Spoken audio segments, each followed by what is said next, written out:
آج ہم بات کرتے ہیں صدقے کی طاقت پر۔ اس کے بارے میں نبی کریم حضرت محمد مصطفیٰ صلی اللہ علیہ وآلہ وسلم نے فرمایا کہ جب اللہ تعالیٰ نے زمین کو پیدا کیا تو وہ ہچکولے کھاتی تھی، یعنی ایک جگہ سے دوسری جگہ وائبریٹ ہوتی تھی۔ پھر اللہ نے پہاڑ کو پیدا کیا اور اسے حکم دیا کہ وہ زمین کو تھامے رکھے، چنانچہ وہ ٹھہر گئی۔ ظاہر سی بات ہے، پہاڑ، اس کے بارے میں اللہ نے فرمایا کہ ہم نے پہاڑوں کو میخوں کی طرح زمین پر گاڑا ہے۔ میخیں زمین کو ہلنے نہیں دیتے۔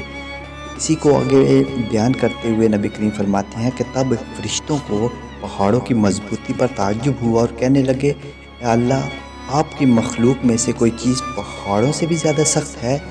اللہ نے فرمایا، لوہا اس سے بھی سخت ہے۔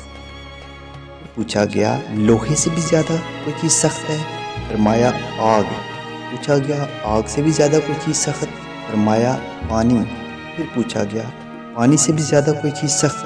فرمایا، پانی سے بھی زیادہ سخت ہوا ہے۔ پھر پوچھا گیا، ہوا سے بھی زیادہ کوئی چیز سخت؟ اب اللہ تعالیٰ نے فرمایا، ہاں، وہ آدمی جو اس طرح صدقہ دے کہ دائیں ہاتھ سے دے تو بائیں ہاتھ کو خبر نہ پائے۔ اور ایک اور جگہ پہ نبی کریم فرماتے ہیں کہ عرش کا سایہ نصیب ہونے والے 7 قسم کے افراد میں سے ایک فرد وہ بھی ہے جو دائیں ہاتھ سے صدقہ دیتا ہے تو بائیں ہاتھ کو اس کی خبر نہیں ہوتی۔